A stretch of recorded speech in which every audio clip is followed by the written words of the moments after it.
नमस्कार दोस्तों, मैं रवीश कुमार। प्रधानमंत्री नरेंद्र मोदी ने एक बात कही है और उसी बात को हिंदी के कुछ अखबारों ने इस तरह से हेडलाइन लगाई है, उनके बयान को उद्धृत करते हुए कि मैं चाहता तो विज्ञापनों में मेरी भी फोटो चमक सकती थी, मगर हम जिंदगी में बदलाव के लिए जीते हैं। हर समय फोटो और वीडियो में दिखने वाले रहने वाले प्रधानमंत्री मोदी को फोटो दुख हो गया है। फोटो दुख क्या है? इस दुख की खोज मैंने की है।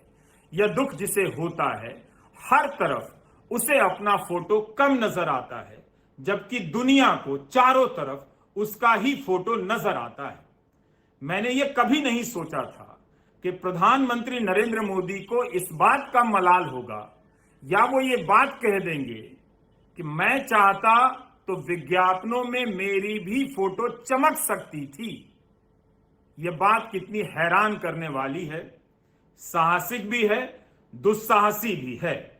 20 साल से ज्यादा समय से वो राज्य और केंद्र में सत्ता में हैं।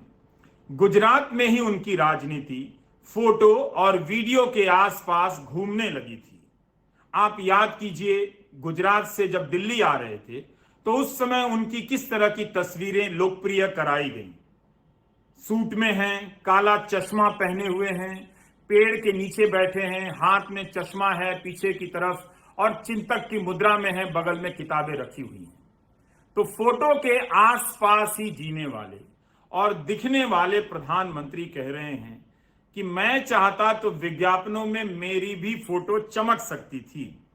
2014 से पहले इतना फोटो और उसके बाद इतना फोटो। निजी तौर पर आप देखें तो पर्सनल फोटो के उत्पादन में प्रधानमंत्री के सामने कोई राजनेता नहीं टिक सकता है, और उनकी चलाई गई इस नीति के मुकाबले में अब हर नेता फोटोबाज हो गया है। हर समय वीडियो में दिखाई देता है, ऐसा कुछ करता है कि उसका फोटो अच्छा आ सके। 2014 में जब नरेंद्र मोदी प्रधानमंत्री बनकर दिल्ली आते हैं तो फोटो की राजनीति में एक बड़ा बदलाव होता है। आप उस समय के हिंदी अखबारों और अंग्रेजी अखबारों की हेडलाइन निकालकर देखिए। बीजेपी के पोस्टर से अटल बिहारी वाजपेयी और लाल कृष्ण आडवाणी की तस्वीर गायब कर दी जाती है। अटल बिहारी वाजपेयी के जीवन काल में ही उनकी तस्वीर उनकी पार्टी के चुनावी पोस्टरों से हटा दी जाती है और वहां पर केवल और केवल नरेंद्र मोदी की तस्वीर लगाई जाती है, और फिर सब कुछ बदल जाता है। ऐसा जिस व्यक्ति ने किया या जिस व्यक्ति के लिए किया गया, वह व्यक्ति यह कहे कि मैं चाहता तो विज्ञापनों में मेरी भी फोटो चमक सकती थी, मगर हम जिंदगी में बदलाव के लिए जीते हैं।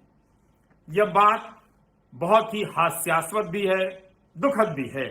हम समझते हैं कि प्रधानमंत्री को फोटो दुख हो गया है, और उनके इस बयान का शायद यह मतलब हो सकता है कि उनका फोटो तो बहुत लगा, मगर अभी भी उससे ज्यादा लगाने की जरूरत है। कहीं ऐसा ना हो कि इसे ज्यादा समझकर लोग कम लगाने लग जाएं। प्रधानमंत्री मोदी के कार्यक्रमों को और कार्यकाल को आप विज्ञापनों और उनकी तस्वीरों से अलग नहीं कर सकते हैं। अखबारों में जब विज्ञापन दिए जाने लगे उनके प्रधानमंत्री बनने के बाद, तो मंत्रालयों के मंत्रियों की तस्वीरें गायब होने लगी। किसी भी मंत्रालय का विज्ञापन आता था, तस्वीर प्रधानमंत्री की होती थी, और कार्यक्रम या योजना की घोषणा से बहुत बड़ी उनकी ही तस्वीर होती थी। यहां तक कि सोशल मीडिया में आपको कई सारे ऐसे विवाद मिलेंगे कि कार्यक्रम राष्ट्रपति का है, उपराष्ट्रपति का है, लेकिन उसका जो विज्ञापन छपा है उसमें तस्वीर प्रधानमंत्री मोदी की है, जिस योजना के लिए वो आ रहे हैं। तो इस तरह की राजनीति उनके आसपास घूमती है, और प्रधानमंत्री कहते हैं कि मैं चाहता तो विज्ञापनों में मेरी भी फोटो चमक सकती थी, मगर हम जिंदगी में बदलाव के लिए जीते हैं। ये कह दिया उन्होंने। अगर आप विज्ञापनों की नजर से प्रधानमंत्री मोदी के कार्यकाल को देखेंगे तो काम कम फोटो ज्यादा नजर आएगा। काम कम फोटो ज्यादा। पेट्रोल पंप पर जाइए, उज्ज्वला योजना के तमाम पोस्टरों में सिर्फ प्रधानमंत्री नजर आते हैं। उज्ज्वला योजना की सब्सिडी कम कर दी गई, गैस के सिलेंडर महंगे हो गए, मगर वो पोस्टर नहीं बदले। बदलाव के हिसाब से विज्ञापन नहीं बदलते, बल्कि प्रधानमंत्री नरेंद्र मोदी उन पोस्टरों में कायम रहते हैं। हर जगह वही दिखाई देते हैं। और उनके कार्यक्रमों के वीडियो को देखिए, कई तरह के कैमरा से उन्हें फॉलो किया जाता है। हर एंगल पर एक कैमरा खड़ा है जो केवल और केवल उन्हें ही देखता है, उन्हीं को दिखाता है। सोशल मीडिया में या चारों तरफ ऐसे बहुत सारे वीडियो आपको मिल जाएंगे जब कोई महत्वपूर्ण व्यक्ति उनके फ्रेम में आ जाता है और प्रधानमंत्री या तो डांट रहे हैं कि चलिए हटिए, दूर हटिए, मैं जब चलकर आऊंगा इतने कदम तब आप मुझसे हाथ मिलाएंगे, यानी फोटो लेने की प्रक्रिया ठीक से पूरी हो। कुछ वीडियो ऐसे भी हैं जिनमें प्रधानमंत्री या उनके सुरक्षाकर्मी बांह पकड़कर उन्हें बाहर कर देते हैं, फ्रेम से बाहर कर देते हैं। हाल ही में प्रधानमंत्री केदारनाथ गए भगवान शंकर के दर्शन के लिए। उनके जाने से पहले अखबारों में विज्ञापन छपा